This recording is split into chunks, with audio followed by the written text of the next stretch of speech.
Hello दोस्तों, Satbir online classes में आप लोग का स्वागत है। आज हम आप लोग को लेके आए हैं 8 क्लास का जीव विज्ञान में पहला चैप्टर जो है हम लोग का। यहाँ पर देखिए लिखे हैं फसल उत्पादन एवं प्रबंध, यानी फसल के बारे में पढ़ना है। जो ये बिहार बोर्ड के द्वारा जो जारी किया गया है, जो नई बुक, देखिएगा लोग, ये आप लोग को दिखा दे रहे हैं। ये नई बुक जारी किया गया है, ठीक है। इसमें जो पहले वाला किताब था उसी प्रकार से सब है, उसी प्रकार से चैप्टर भी है, लेकिन थोड़ा थोड़ा सा चीजें जो है वो छांट दिया गया है। जो छांटा गया है उसके बारे में भी हम बताएंगे आप लोग को। और इसमें जो चैप्टर पहले था वो भी चैप्टर आज के डेट में इसमें भी वो चैप्टर दिया गया है, ठीक है। उसमें कोई दिक्कत नहीं है, लेकिन बशर्ते पेज बदल गया और पन्ना बदल गई और साइज बदल गया, बाकी और कुछ नहीं किया गया है। नया मार्केटिंग है बेचने के लिए, ठीक है। देखिए यहाँ पर हम लोग को पहला चैप्टर में उसमें भी था फसल उत्पादन एवं प्रबंधन, दूसरा चैप्टर में सूक्ष्म जीव और मित्र और शत्रु, ये सारे चीज था। तीसरा में कोयला और पेट्रोलियम के बारे में, और चौथा में दहन और ज्वाला, और पांचवा में पौधे एवं जंतु का संरक्षण, और छठा में जंतु और जनन, और सातवां किशोरा अवस्था की ओर, जो हम लोग पीछे क्लास में हमने पढ़ाए हैं। बाल अवस्था, शिशु अवस्था, पौंड अवस्था, ये सारी अवस्था तथा बल और दाब। तो ये आज हम आप लोग को शुरू कर दिए हैं ये नए वाला बुक से, क्योंकि अब नया बिहार बोर्ड ने नया सिलेबस जारी किया है। तो नई तरीका से आप लोग को 8 क्लास का अब नया बैच जो चल रहा है मेरा, ये आप लोग का इस बुक से पढ़ाई होगा। पुराना वाला बुक जो आप लोग ले लिए हैं दोस्त मित्र से, वो सारे जो है किताब को वापस कर दीजिए, और नई किताब जो आप लोग कहते जो स्कूल में, सरकारी स्कूल में पढ़ते होंगे तो उनको तो ये बुक मिल गया होगा, ठीक है। जिनको नहीं मिला है वो अपना जाकर बुक स्टोर से खरीद लीजिए, और नहीं तो स्कूल में पता कीजिए कब आपके स्कूल में मिलने वाला है, ठीक है। तो आज इसके बारे में हम लोग पढ़ते हैं, जिसमें पहला हम लोग को है कि फसल और उत्पादन में हम लोग जानेंगे कि फसल। तो देखिए यहाँ पर हमने लिखा है फसल और उत्पादन में खरीफ फसल। अब खरीफ फसल के बारे में हम लोग पिछले क्लास में पढ़े थे, पिछला साल पढ़ाए थे यही खरीफ फसल को, तो जिसे जून और जुलाई में बोई जाती है और मार्च और अप्रैल में। एकदम छोटा सा भाषा में पहले नंबर हम लोग पढ़ाते थे कि जून और जुलाई में जो बोई जाती थी, और अक्टूबर नवंबर में जो काट ली जाती थी उसे हम खरीफ फसल कहते थे, जैसे धान, मक्का। तो यहाँ पर ये चीज वही चीज है सेम टू सेम, लेकिन बशर्ते थोड़ा सा के लिए चेंजिंग कर दिया गया है, जिसमें यहाँ पर देखिए यहाँ पर लिखा गया है कि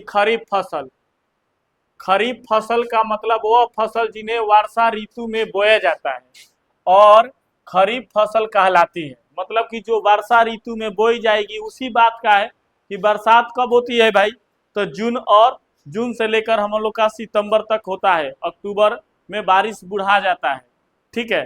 तो अव्वल बारिश हम लोग का जुलाई और अगस्त और सितंबर में होती है। जून में शुरुआत हो जाती है, मानसून जो होता है वो 5 जून से शुरुआत हो जाती है, ठीक है ना।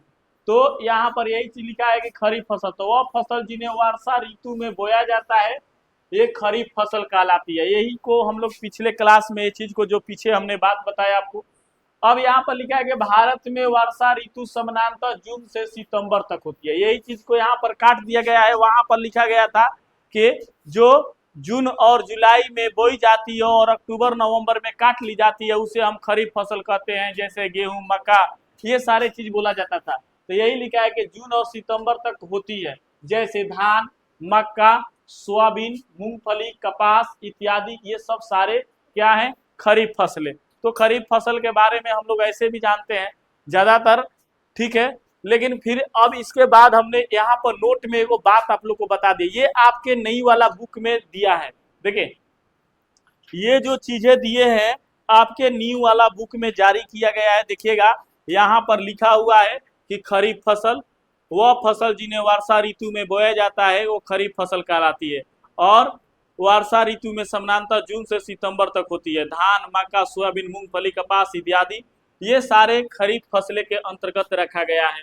तो यही चीज को हमने नोट में आपको लिखे हैं यहाँ पर कि जो जून और जुलाई में बोई जाती है और अक्टूबर नवंबर में काट ली जाती है, उसे हम खरीफ फसल में पहले वाला भी बात आपको बता दिए हमने। ठीक है, अब हम लोग का है दूसरा रबी फसल। देखिए रबी फसल आपके बुक में दिया हुआ है कि शीत ऋतु, आप लोग अपने से भी पढ़िएगा लोग तो बहुत अच्छा है, ठीक है ना, क्योंकि रीडिंग जितना दीजिएगा आपका और बेस मजबूत होगा। ठीक है, तो यहाँ पर दिया है कि रबी फसल शीत ऋतु यानी अक्टूबर से मार्च तक उगाई जाने वाली फसलें रबी फसल कहलाती है। जैसे गेहूं, चना, मटर, सरसों, अलसी रबी फसल के उदाहरण है ये सारे चीज। अब यही चीज यहाँ पर लिखे हम कि रबी फसल शीत ऋतु में अक्टूबर से मार्च तक में उगाई जाने वाली फसलें को रबी फसलें कहलाती है। जैसे गेहूं, चना, मटर, सरसों तथा अलसी रबी फसल के उदाहरण है। अब इसी चीज को हम लोग पढ़ते थे पीछे वाला जो बुक था उसमें कि जिसे अक्टूबर नवंबर में बोई जाती है और मार्च अप्रैल में काट ली जाती है, उसे हम रबी फसल कहते हैं। जैसे यहाँ पर हम लोग पढ़ते थे गेहूं, चना, मटर, मसूर, खेसारी ना, ये सारे चीज जो आता था हम लोग का ये रबी फसल के अंतर्गत आता था। तो ये सारे चीज हम लोग पीछे पढ़े हैं तो ज्यादा पढ़ने में दिक्कत तो नहीं है। और एगो बात बता देते हैं, जब ये फिर चैप्टर खत्म होगा तो आप लोग का ये चैप्टर का टेस्ट होगा, चैप्टर वाइज चैप्टर टेस्ट लेंगे हम, तो ध्यान पूर्वक रहिएगा। आप लोग का नया सिलेबस 8 क्लास का हम शुरू कर दिए, 8 क्लास का नया जो है मैथ आपका शुरू कर दिए, ये आज साइंस भी शुरू कर दिए, उसके बाद आपका सोशल साइंस भी हम शुरू कर देंगे। ठीक है, ऐसे धीरे धीरे हम लोग चैप्टर वाइज चैप्टर पढ़ते जाएंगे और टेस्ट देते जाएंगे। ठीक है, तो अब यही चीज यहाँ पर लिखा हुआ है, तो रबी क्रॉप, अंग्रेजी में इसे रबी क्रॉप बोलते हैं, जो अक्टूबर माह में बोई जाती है और मार्च अप्रैल में काट ली जाती है। तो ये ऊपर हो गया गेहूं, चना, मटर, सरसों और खेसारी, बूट, ये सब याद कर लीजिएगा। ये तो हम लोग जानते ही हो कि देहात के हो तो ये सब तो तारा लोग के घर ही होला, क्या करेंगे बा ना। अब आते हैं आधारिक पद्धति, मतलब कि इसके अंतर्गत हम लोग का फसल उत्पादन करने के लिए क्या क्या चीजों की हम लोग का देख रेख, कौन कौन से वस्तुओं की आवश्यकताएं, क्या क्या चीज फसलों को दी जाती है, उसके बारे में हम लोग जानेंगे। तो यहाँ आप लोग को दिया गया है, जैसे देखिए मिट्टी तैयार करना। भाई फसल, कोई भी फसल उत्पादन करने के लिए आपको पहले नंबर मिट्टी की जुताई होती है, उसी को कह रहा है कि मिट्टी को तैयार करना। अब आप जो है मैंने रोड पर थोड़े फेंक दीजिएगा तो हो जाएगा फसल, नहीं, तो मिट्टी को अच्छे से तैयार करना। दूसरा है बुआई, और जब मिट्टी के जुताई हो जाए तो हम लोग उसमें बोएंगे, धान को रोपनी किया जाता है और गेहूं बोया जाता है तो छीटा जाता है ना, तो बुआई। तीसरा खाद एवं उर्वरक देना, मतलब कि उनको उपज शक्ति के लिए उसे हम लोग खाद देते हैं, यूरिया, डीएपी, फास्फेट ना, ये सब सारे खाद हम लोग के खेतों में गेहूं बुआई होती है चाहे धान बुआई होती है तो दी जाती है ना, डीएपी आता है ना, तो ये तो उसी का यहाँ पर, तो ये खाद एवं उर्वरक देना। सिंचाई, भाई पटवन ना करबा, गेहूं हमने भी 3 पानी पटवा हो जाला, कबो कबो 2 पानी में हो जाला जब मौसम शुष्क रही तब ना, लेकिन धान के तो तारा पानी ही पानी चाहिए। ठीक बा, धान के तारा कल बाकी धान पान नित्य दिन स्नान, धान की जो चाहिए वो पानी आपको चाहिए तभी धान होगा, धान बिना पानी के, जैसे कल धान पान नित्य दिन स्नान। ठीक है, उसके बाद खर पतवार, जो उसमें हम लोग का देखिएगा धान आप हम लोग सोहते हैं, धान सोहा जाता है, जब उसमें घास पुआर हो जाता है तो उसी को कह रहा है कि खर पतवार को सुरक्षा देना, माने खर पतवार को उसमें से हटा देना। उसके बाद है कटाई, उसके बाद कटाई करते हैं तब भंडारण, तब हमने के बोरा में कस कस के रखी ले जा, तो कह रहा है कि एफसीआई गोदाम में पहुंचावल जाला। जैसे अभी आप लोग के मतलब के पैक्स वाला चल रहा है, पैक्स धान खरीद रहा है और ले जाकर वो अपना बेच रहा है। तो ये सारे चीज, तो ये आधारिक पद्धति है। अब आधारिक पद्धति के अनुसार देखिए क्या क्या आएगा, कोई पूछेगा तो देखा भैया जी, आधारिक पद्धति के अनुसार मिट्टी तैयार करना, बुआई, खाद एवं उर्वरक देना, सिंचाई, खरपतवार से सुरक्षा और कटाई और भंडारण। ठीक है, इसके बाद आता है जुताई। जुताई में मिट्टी के उलटने और पलटने को पोल करने की प्रक्रिया को हम लोग क्या कहते हैं, जुताई कहा जाता है। क्या कहा जाता है, जुताई। अब आते हैं मतलब कि मिट्टी के कोड़ देवल गए उखाड़, जिससे कुदारियों से हम लोग तो जानते हो कुदार हम लोग का चलाते हैं, खुरपी से भी कोड़ते हैं ना, ट्रैक्टर भी चलती है। पहले हम तुम लोग नहीं देखे होगे, हल चलता था, बैल बैल का जोड़ा होता था, दोनों कान्हा पर रखा जाता था, उसको पालो बोला जाता था, और जो बिचवा में ऐसे किया जाता था उसको हरिस बोला जाता था। ठीक है। और तब पीछे से एक आदमी ऐसे धकर ऐसे जोतनी, जैसे आप लोग का देखिए ये यही है, देखिए इसी को हम लोग हरिस बोलते थे। ठीक है ना, देखिए ये बैल पर कंधा पर रखा गया, इसको हम पालो बोलते हैं। पालो जो हम लोग का शादी ब्याह में देखिए कार्य में इसको लाया जाता है अभी भी। ठीक है। तो यही चीज हो गया। अब आते हैं कृषि औजार। कृषि के औजार का है तो हम छोटा सा एगो हल लिखवा दिए हैं, कुदाल एवं कल्टीवेटर लिखवाए हैं, लेकिन हमने ये खुरपियो औजारे ह, हंसुओ औजारे ह। ठीक है ना, तो ये सारे हम लोग कृषि कार्य में लाते हैं। इसके आगे चलिए और देखते हैं हम।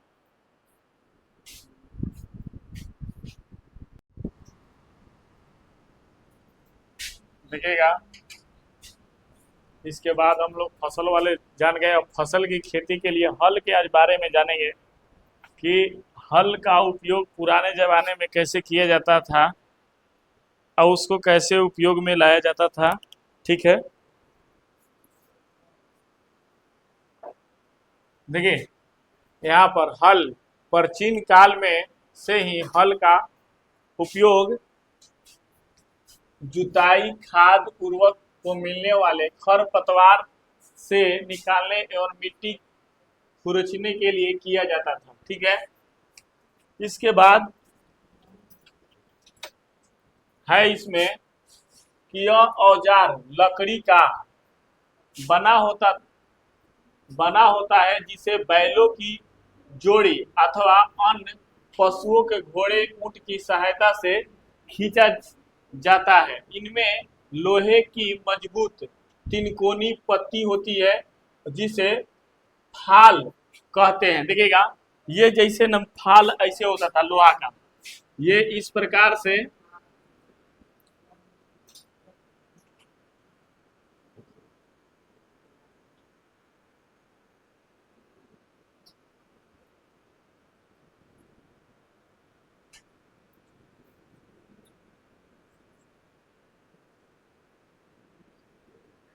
इस प्रकार से ये फाल होती थी। ठीक है। यही फाल, इसी को फाल बोला जाता है। ठीक है। और यहाँ पर ये लकड़ी में लगी रहती थी, यहाँ पर लकड़ी में यहाँ खोसी जाती थी, जिसको हम लोग बोलते हैं हरिस, हरिस बोला जाता था। ठीक है। यही इसी को फाल बोला जाता था। वो लकड़ी में रहता था, जिसमें हम आप लोगों को बता रहे हैं कि देखिए यही चीज यहाँ दिया रहता था। इस प्रकार से इसी को हम लोग फाल बोलते थे। इसको हम लोग नाधा बोलते हैं, नाधा, इसको नाधा बोला जाता था। और यहाँ से ये जो होते हैं मनुष्य जो ध के और हल को चलाते थे, और ये बैल पर, और यानी बैल पर ये बैल पर यहाँ पर ये पालो होता था, ये पालो होता है, पालो पालो होता था, ऐसे पालो होता था। यहाँ दोनों तरह से नाधा को लगाया जाता था, इस बीच में हल को ऐसे रहता था, हल। ठीक है। और इसी को तो ये दोनों बैलों के कंधा पर होता था, जो दो गो बैल होते थे वो दोनों के कंधा पर पालो होता था, और उस पालो के बीच में ये हरिस को बीच तरफ से नाधा जिसको बोला जाता था, और तब उसको लगाकर और तब पीछे से एक आदमी उसको ऐसे ऐसे धर लिया जाता था, ऐसे, और उसको बाद उसे हाँका जाता था, तो उसे जो मतलब कि खेत फाटती थी जो इस पत्ती से, तो वही लिखा जा रहा है कि जिसे हम हाल कहते हैं। हल का मुख्य भाग लंबी लकड़ी का बना होता था, जिसे हल सेप्ट कहलाता था। इसके एक सिरे पर हैंडल होता था, वही सिरा जिसको मैं बता रहा हूँ कि ये हरिस होता था, और ये हरिस पर ऐसे प्रकार से देखिए ये, और इस प्रकार से होता था, यही हैंडल होता था इसी को, और यहाँ पर नाधा होता था, ऐसे ऐसे ये नाधा होता था, और इसी हरिस में यहाँ नीचे ऐसे फाल लगा रहता था। ठीक है। और इसको इसमें यहाँ से ये ज्वाइंट रहता था, ऐसे ये ज्वाइंट रहता था। ठीक है। अब इसके बाद इसके एक सिरे पर हैंडल होता था तथा दूसरा सिरा जोत के लिए डंडे से जुड़ा रहता था। वही डंडा हम बताएं यहाँ पर, ये जो होता था यहाँ पर ये जुड़ा रहता था, इसमें ये पालों से जुड़ा रहता था, इसमें नाधा इसको बोला जाता था, नाधा। और ठीक है, और इसको नाधा बोला जाता था, और इसी में ये फार रहता था जिसको हम लोग ये बोलते हैं, यही इसी को फाल बोलते हैं, और ये यहाँ रखा जाता था। इस प्रकार से इसको चलाया जाता था। तो भाग लकड़ी बना होता था जिसे हल सेफ्ट कहते थे। इसके सिरे पर एक हैंडल होता था तथा दूसरा सिरा जोत के हैंडल से जुड़ा होता था जिसे हम बैलों की गर्दन के ऊपर रखा जाता था। ये बैल होता है और बैल के गर्दन पर ये पालों को रखा जाता था, ठीक है रखा जाता था, और एक जोड़ी बैल और एक आदमी इसे सरलता से चला लेता था, और एक ही आदमी की जरूरत पड़ती थी। और उसको उसके बाद इसमें हम लोग हल करने के बाद यहाँ पर फिर हेंगा दिया जाता था। हेंगा के लिए दो बांस की चौकट इस तरफ बनी रहती थी, देखिए इसको हम लोग हेंगा बोलते हैं, हेंगा, ठीक है।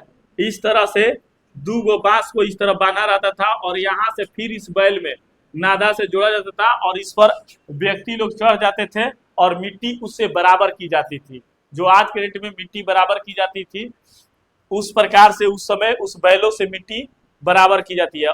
हम लोगों ने इस चीज को देखा है, ठीक है, लेकिन अब जो जनरेशन है इस चीज को नहीं देख पाएगा। तो यहाँ पर यही हम लोग का किताब में दिया है कि हल के, तो हल प्राचीन काल से ही एक हल का उपयोग जुताई, खाद उर्वरक मिलाने और खर पतवार को निकालने में मिट्टी खुरचने के लिए किया जा रहा है। यह औजार लकड़ी का बना होता था जिसे बैलों की जोड़ी अथवा अन्य पशुओं को घोड़े ऊंट की सहायता से खींचा जाता था। इसमें लोहे की मजबूत तिनकोनी, यही तिनकोनी बताए, पत्ती होती थी जिसे फाल कहते हैं। इसको क्या कहेंगे? फाल, फाल कहते थे। फाल कहते हैं। हल का मुख्य भाग लंबी लकड़ी का बना होता था। हल के मुख्य भाग जो था यही ये लंबी लकड़ी का बना होता था, ये माने सीधा होता है। आज भी हम लोग के घर में शादी ब्याह में ये हरिस और पालों की जरूरत पड़ती है, ठीक है।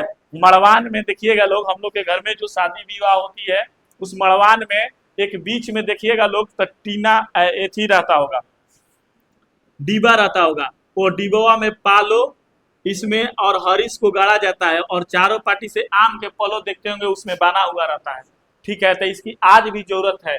और नेहवावन में इसमें हरिस गाड़ा जाता है, जिसको हम लोग इसको हरिस कहते हैं।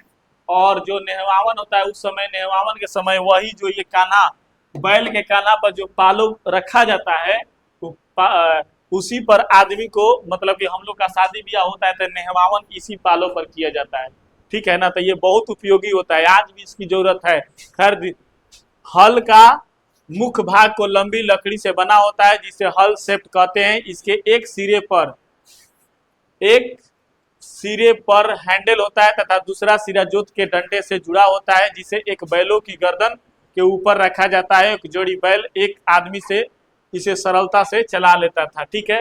अब इसको इसमें एक पैना होता था, पैना, ठीक है ना, जो बैलों को हाँकने के लिए रखा जाता था। उसको बांस की छड़ी को हम लोग बोलते हैं पैना, ठीक है। अब इसके आगे हम लोग पढ़ेंगे कुदाल के बारे में।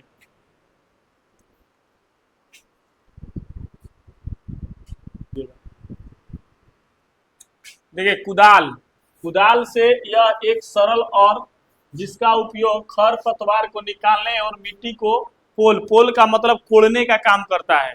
पोल का मतलब क्या होता है? कोड़ने का। हम लोग कुदारी, कुदारी ऐसे होता है और इसको ऐसे ऐसे कोड़ा जाता है, ठीक है ना। तो वही कह रहा है कि पोल करने के लिए किया जाता है जिसमें लकड़ी अथवा तो वो जो कुदाली होता है ना, देखिएगा इस प्रकार से वैसे होता है, ठीक है। अब इसमें एक छेद होता है, यहीं पर एक डंटा होता है, इसे ये डंटा होता है। देखिए यहाँ बताते हैं कुदाल के।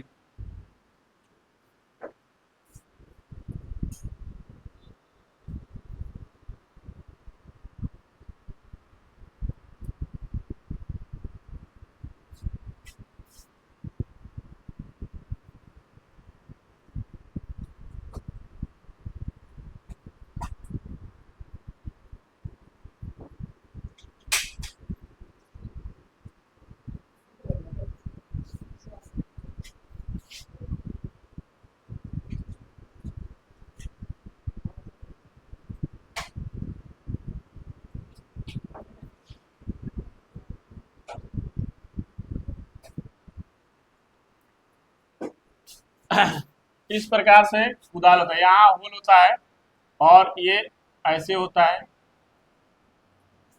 इस प्रकार से कुदाल होता है, इसमें हैंडल लगा रहता है ऐसे, ठीक है, और इसी को कोड़ा जाता है, इसी से कोड़ा जाता है, ठीक है ना। तो लकड़ी का हैंडल रहता है, तो खोदने को पोल कर देता है, वो मिट्टी को पोल करने के किया जाता है। इसमें लकड़ी अथवा लोहे के छड़ होता है, जिसके एक सिरे पर लोहे की चौड़ी मुट्ठी प्लेट लगी होती है, जो ब्लेड की तरह कार्य करती है। माने ब्लेड का मतलब कि काटने के कार्य करती है, ठीक है ना।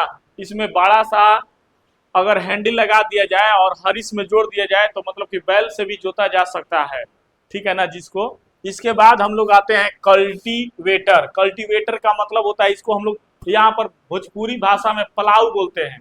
पलाऊ, पलाऊ मतलब हले होता है, लेकिन उसको हम लोग यहाँ पर वो ज्यादातर देखेगा लोग, तो यहाँ जो गंगा का दियारा क्षेत्र होता है तो उस समय वो मिट्टी का पलटाव करता है लोग। हम लोग के तरफ इस तरफ नहीं, जो गंगा के जो किनारे रहते हैं लोग मिट्टी का क्या करते हैं, पलटाव करते हैं लोग, मतलब कि ना कहते पलाव करो लहन ना। तो वही चीज को कि आजकल जुताई ट्रैक्टर के द्वारा संचालित कल्टीवेटर से किया जाता है। कल्टीवेटर का उपयोग श्रम एवं समय दोनों की बचत करता है। अगर मान के चले ट्रैक्टर से आप खेत जुतवा रहे हैं तो उससे क्या हो रहा है, मतलब कि मजदूर का भी बचत, श्रम का मतलब मजदूर होता है, और समय का बचत। अब पहले बैल से हर जोताता था तो 10 कट्ठा जोते में 1 दिन लगता था, आज के डेट में ट्रैक्टर गई 10 मिनट में घुसी, 10 कट्ठा खेत आपका जोत के निकल गई। माने 1 दिन में आपका 20 बीघा कम से कम ट्रैक्टर खेत जोत सकती है, 20 बीघा कम से कम, सोचिए। तो इसके तो कल्टीवेटर क्या है, तो वही आजकल जुताई में ट्रैक्टर के द्वारा संचालित कल्टीवेटर की जाती है, जो कल्टीवेटर के उपयोग से श्रम एवं समय दोनों की बचत होती है। अगला है बुआई। बुआई फसल उत्पादन में सबसे महत्वपूर्ण चरण है।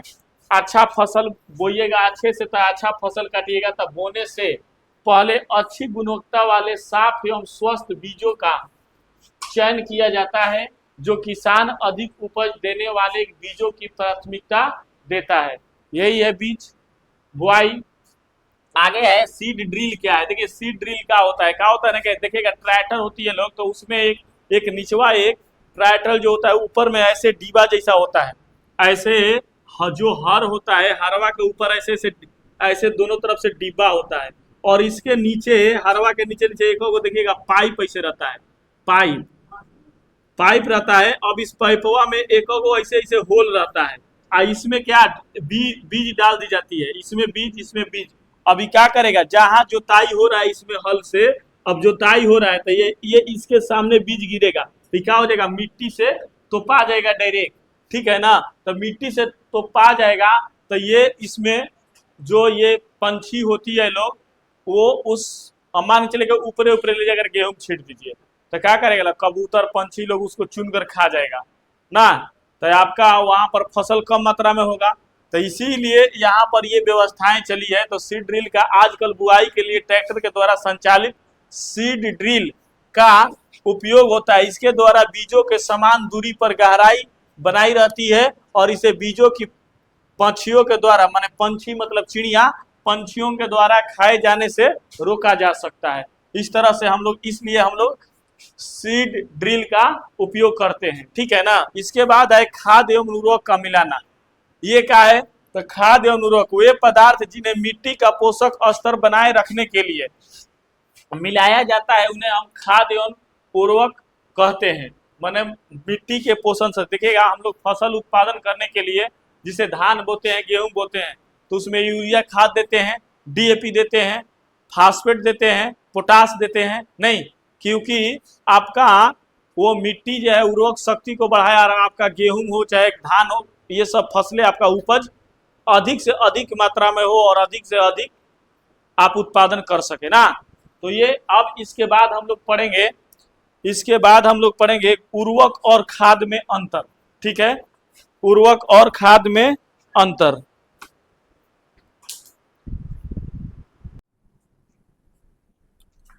देखेंगे आप उर्वरक और खाद में अंतर। उर्वरक और खाद में निम्न अंतर होता है। उर्वरक और खाद, देखिएगा उर्वरक एक मानव निर्मित लवण है, जबकि खाद एक प्राकृतिक पदार्थ है जो गोबर एवं पौधों के अवशेष के विघटन से प्राप्त होता है। ठीक है, इसके बाद है उर्वरक में, उर्वरक का उत्पादन फैक्ट्रियों में होता है, जैसे यूरिया खाद आता है। ठीक है, जबकि खाद खेतों में बनाई जा सकती है। ठीक है, उसके बाद है कि उर्वरक से मिट्टी को ह्यूमस प्राप्त नहीं होता है, जबकि खाद से मिट्टी को ह्यूमस प्रचुर मात्रा में प्राप्त होता है। उसके बाद है जो उर्वरक में पादप पोषण जैसे कि नाइट्रोजन, फास्फोरस तथा पोटेशियम प्रचुरता में होता है, जबकि खाद में पादप पोषक का तुलनात्मक रूप से कम होता है। ठीक है, इसके बाद है खाद का लाभ। ये खाद का लाभ क्या क्या होता है, खाद में लाभ क्या क्या होता है, तो इसमें मिट्टी की जल धारण क्षमता में वृद्धि होती है, इसमें मिट्टी की भुरभुरी एवं सांद्रण हो जाती है, इसमें इससे मित्र जीवाणुओं की संख्या में वृद्धि हो जाती है, और इसे जैविक खाद के मिट्टी का गठन और सुधर सकता है। अब इसके बाद हम लोग पढ़ेंगे जल स्रोत। जल स्रोत के बारे में जानेंगे।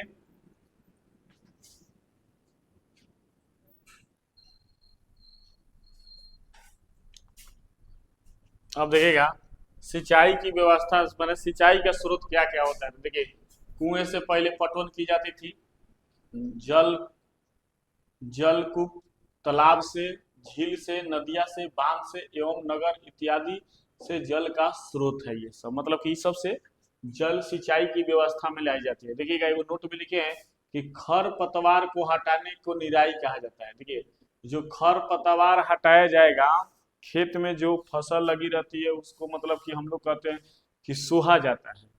तो अगर सोहा जा रहा है तो उसको वो खरपतवार को मतलब कि हटा कर फेंक रहे हैं, तो उसी को हम लोग बोलते हैं निराई। ठीक है, अब कृषि पद्धति में क्या क्या कृषि पद्धति के अंतर्गत होता है, ये सारे चीज आपको लिखवाया गया है कि कृषि पद्धति के अंतर्गत। देखिएगा, कृषि पद्धति के अंतर्गत पशुपालन आता है, फसल आएगा, उर्वरक आएगा माने खाद, भंडारण गृह माने जहाँ एफसीआई गोदाम में रखा जाता है, कटाई जिसको काटा जाता है, सिंचाई यही पटवन, खरीफ फसल माने धान, बाजरा, मक्का, खाद हल से जो खेतों को जोता जाता है, रबी फसल जैसे बूट, खेसारी, दलहन फसल, गेहूं, बीज जिसको बोया जाता है, राइसोल बुआई छिटकर, भंडारण माने रखने वाला, थ्रेसिंग काटने वाला, खर पतवार हटाने वाला, खर पतवार नाशी मतलब कीटनाशक दवाइयाँ, और फटकना, छोटे छोटे किसान सूप में हम लोग ऐसे ऐसे फटकते हैं। ठीक है ना, उसी को फटकना बोलते हैं। इसके बाद अब हम लोग जानेंगे इसका, मेरे जो बुक में आपको प्रश्न उत्तर दिया है उसके बारे में हम लोग लिखेंगे और उसी के बारे में जानेंगे।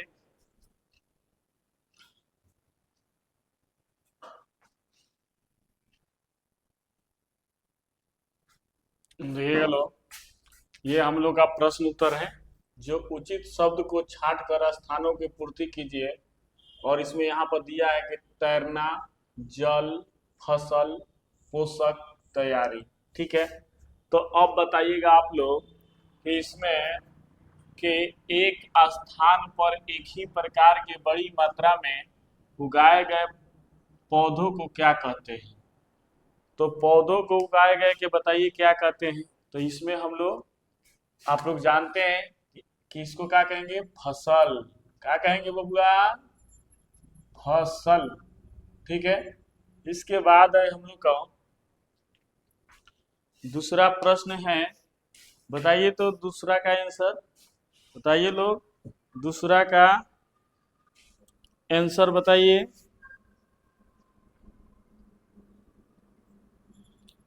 दूसरा में लिखा है आप लोग आप फसल उगने से पहले प्रथम चरण मिट्टी को की होती है। तो क्या होती है भाई, तो तैयारी होती है। क्या होती है, ये वाला हो जाएगा तैयारी, तैयारी। ठीक है, इसके बाद हम लोग पढ़ेंगे तो क्षतिग्रस्त बीज जल की सतह पर होता है। तो क्या होता है, तैरना होता है। क्या होगा, तैरना। तो यहाँ पर क्या भराएगा, तैरने, तैरने। ठीक है, इसके बाद हम लोग का ये हो गया खाली स्थान, ये हो गया। ठीक है, इसके बाद यहाँ फसल उगाने के लिए पर्याप्त सूर्य की प्रकाश, मिट्टी से जल, क्या हो जाएगा, जल तथा पोषक, ये और ये हो जाएगा पोषक, ठीक है, पोषक, पोषक, ठीक है। तो हम लोग 1 से लेकर 4 तक ये प्रश्न को, खाली स्थान को भर लिए। अब इसके बाद है हम लोग का दूसरा नंबर, करेंगे कलम ए में दिए गए शब्दों को मिलान कलम बी से कीजिए, ठीक है। तो देखिए कलम ए में खरीफ फसल है, तो खरीफ किससे होगा भाई, तो धान, मक्का, ये खरीफ फसल पढ़ाए थे। इसके बाद आपका है दूसरा रबी फसल। रबी फसल में कौन आएगा, ये ना, रबी फसल में गेहूं, चना, मटर। उसके बाद है रासायनिक उर्वरक, तो रासायनिक उर्वरक में क्या आ जाएगा, ये यूरिया, सुपर फॉस्फेट, तो ये हो गया, ठीक है। अब करें कार्बनिक खाद, तो कार्बनिक खाद में कैसा, पशु के अपशिष्ट, मूल मूत्र और पादप अवशेषों का, तो ये हो गया। तो ये एक बार फिर बता देते हैं, खरीफ फसल का आप लोग का ई हो जाएगा, यहाँ पर खरीफ फसल का ई हो जाएगा, रबी फसल का डी हो जाएगा, और रासायनिक उर्वरक का यूरिया एवं बी नंबर हो जाएगा, और कार्बनिक खाद का सी, ठीक है। अब इसके बाद हम लोग का जो प्रश्न है उसका हम लोग हल करेंगे, ठीक है, देखिएगा।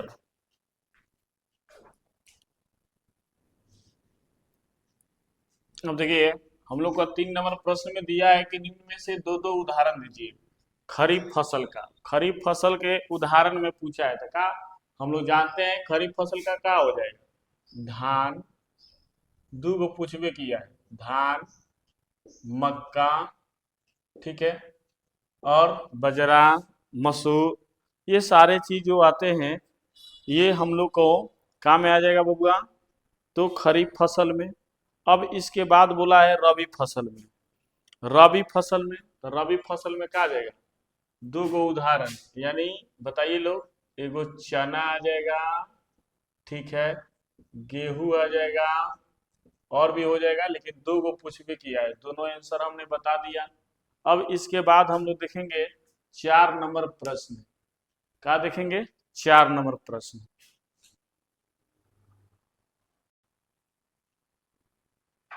अब हम लोग देखेंगे, देखिएगा 4 नंबर प्रश्न है कि निम्न पर अपने शब्दों में एक पैराग्राफ लिखिए। मतलब कि एगो जैसे मिट्टी है, मिट्टी के बारे में, तो मिट्टी तैयार करना था, खेती से पहले मिट्टी को जोत कर भूर भूरी बनाई जाती है ताकि बीज अच्छे से हो सके, ठीक है।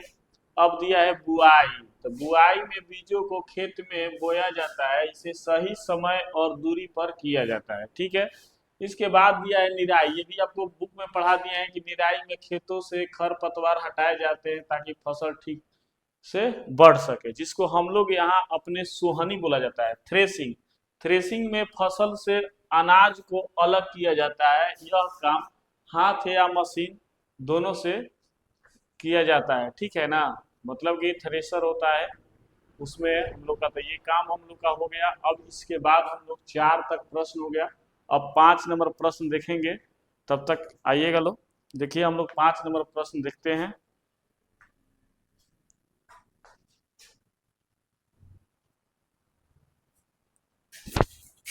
अब देखिएगा 5 नंबर प्रश्न हम लोग का है कि स्पष्ट कीजिए कि उर्वरक खाद से किस प्रकार भिन्न है। तो उर्वरक और खाद का मुख्य अंतर है, उर्वरक में रासायनिक पदार्थों होता है जबकि इसमें मिट्टी की उपजाऊ शक्ति को लंबे समय तक बनाए रखता है, फसल को जल्दी बढ़ाने लेकिन मिट्टी का नुकसान पहुंचाता है। देखिए ये जो रासायनिक खाद्य पदार्थ जो आते हैं ये हमारे मिट्टी को नुकसान पहुंचाते हैं। हाँ जल्दी उपज हो जाएगा लेकिन फसल को नुकसान पहुंचाएगा, और इसमें पर्यावरण के लिए सुरक्षित रहता है, ठीक है। उर्वरक अधिक उपयोगी है लेकिन हानिकारक भी है, जबकि खाद्य पदार्थ प्राकृतिक रूप से बनती है। इस प्रकार से हम लोग का ये उर्वरक और खाद में भिन्न है। सिंपल सा याद ऐसे भी कर सकते हैं कि उर्वरक एक रासायनिक पदार्थ होते हैं जबकि खाद एक प्राकृतिक रूप से बनती है, ठीक है। उसके बाद ये फसलों को जल्दी बढ़ाता है जबकि उसमें लंबा समय लगता है। ये उर्वरक में अधिक उपयोग हानिकारक होता है, जबकि पर्यावरण के लिए वो सुरक्षित रहता है। ठीक है, ऐसे भी हम लोग याद कर सकते हैं। ऐसे सिंचाई किसे कहते हैं? जल संचित करने के वाली सिंचाई के दो विधियों को वर्णन करें। देखिए, एक होता है सिंचाई प्रक्रिया जिसमें फसलों की जरूरत है के अनुसार खेतों में पानी पहुंचाई जाती है। जल संरक्षित करने वाला सिंचाई की दो विधियां, एक टपक सिंचाई जिसको ड्रिप बोलते हैं, ड्रिप, ठीक है ना, इसमें पाइपों के द्वारा जरिए पानी को बूंदे बूंदे सीधे पौधों के जड़ों में दिया जाता है। और एक होता है छिड़काव जिसको फुहारा बोलते हैं, फुहारा। ठीक है, तो ये दो प्रकार से हो गया। अब हम लोग का 7 नंबर प्रश्न देखेंगे, जो आइएगा लोग इस प्रकार से है। 7 अभी है, 7 के बाद 8 है, 8 तक, और 9 भी है। ठीक है,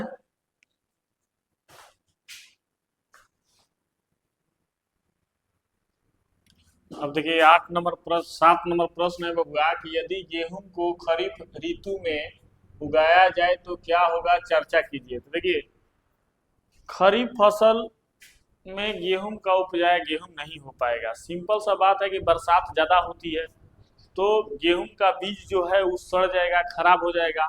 और गेहूं क्योंकि ज़्यादा उसको पानी की जरूरत नहीं पड़ती है, ठीक है, तो इसके चलते यहीं पर यही चीज़ का लिखा गया है कि अगर गेहूं को खरीफ ऋतु में बरसात के मौसम में उगाया जाए तो वह ठीक से नहीं उगेगा। गेहूं ठंडी जलवायु की फसल है और इसे रबी ऋतु में बोया जाता है, जो खरीफ ऋतु में अधिक बारिश होती है जिसे गेहूं के बीज गल सकते हैं, वही खराब हो सकता है और फसल खराब हो सकती है। इसलिए गेहूं का सही मौसम पानी सर्दियों में उगाना चाहिए। ठीक है, तो ये चर्चा करने के लिए बोला था। 8 नंबर प्रश्न तो हम लोगों ने चर्चा कर दिए हैं। अब हम जो है 8 नंबर प्रश्न को देखेंगे बाबू। और 8 नंबर प्रश्न में जो हम लोग का है कि खेत में लगातार फसलों को उगाने से मिट्टी पर क्या प्रभाव पड़ता है, व्याख्या कीजिए। तो खेतों में लगातार फसल उगाने से मिट्टी के पोषक तत्व खत्म हो जाते हैं, जिससे मिट्टी का कम उपजाऊ हो जाती है। इसलिए बीच बीच में खाद डालना या फसल बदलना जरूरी होता है। एक ही प्रकार के फसल खेतों में उगाने से उसका उर्वरक शक्ति कम हो जाता है। अब है 9 नंबर प्रश्न हम लोग का। 9 देखिएगा कि खर पतवार क्या है, हम उनका नियंत्रण कैसे कर सकते हैं। तो खर पतवार वे पौधे होते हैं जो फसलों के साथ उगते हैं और फसलों के नुकसान पहुंचाते हैं। खर पतवार का नियंत्रण हर्बोसाइड्स का उपयोग करके हाथ या मशीन से निकाला जाता है। फसल घेरने से खर पतवार कम होते हैं और मुल्चिंग करके जिसे खर पतवार नहीं उगते हैं। ठीक है, इस प्रकार से जिसे मान के चलिए कि यहाँ अगर ये बैगन की खेती हो रही है, बैगन की, तो ये ऊपर से अगर इसमें चमकी और ये खेली केवल फसल के पास ही यहाँ पर छेदा रहता है, ठीक है ना, ये छेदा रहता है, तो केवल यहाँ से, तो ये अगल बगल तब घास नहीं होगा क्योंकि उससे वो ढका रहता है। तो इसके चलते तो वही चीज ये कर रहा था। तो ये हो गया। अब 10 नंबर प्रश्न है। 10 नंबर आइए हम लोग हल कर लेते हैं। इसके बाद 10 के बाद 11 है। 11,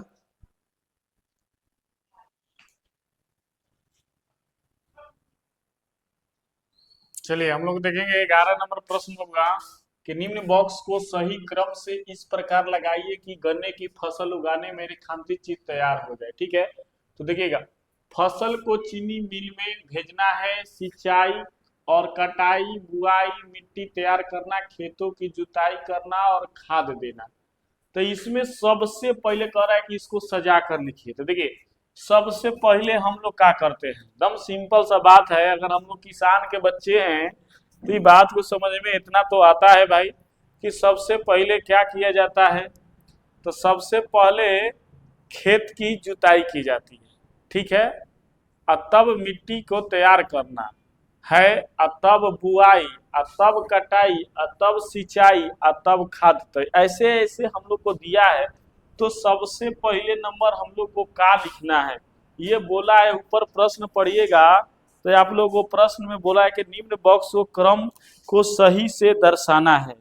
सही से क्या करेंगे कि सबसे पहले 5 आ जाएगा, उसके बाद खेत की जुताई, ठीक है, 6, उसके बाद क्या हो जाएगा, बुआई, बुआई, बुआई का आ जाएगा 4 पर, और उसके बाद बुआई के बाद क्या दिया जाएगा भाई, तो खाद दिया जाता है, खाद। उसके बाद फिर 2 सिंचाई किया जाएगा, और सिंचाई करने के बाद होगा कटाई 3 नंबर पर, और 1 पर हो जाएगा तब फसल। ठीक है, इस प्रकार से होगा। देखिए, पहले खेत की तैयार करना, ओकरा बाद खेत की जुताई, ओकरा बाद बुआई, ओकरा बाद खाद देना, ओकरा बाद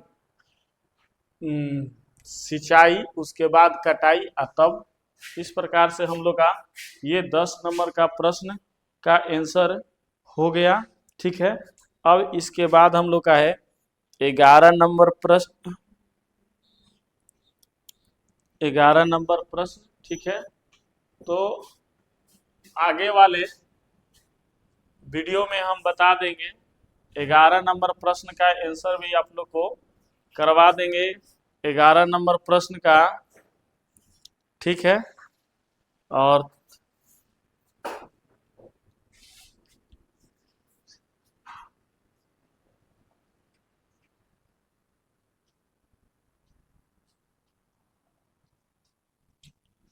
इसके बाद है 11 नंबर प्रश्न, जो लिखा है कि दिए गए संकेत सहायता में पहली पूरा कीजिए और ऊपर नीचे की ओर कीजिए। ठीक है, तो इसके हम नेक्स्ट वीडियो में इसका आंसर आप लोग को डाल देंगे।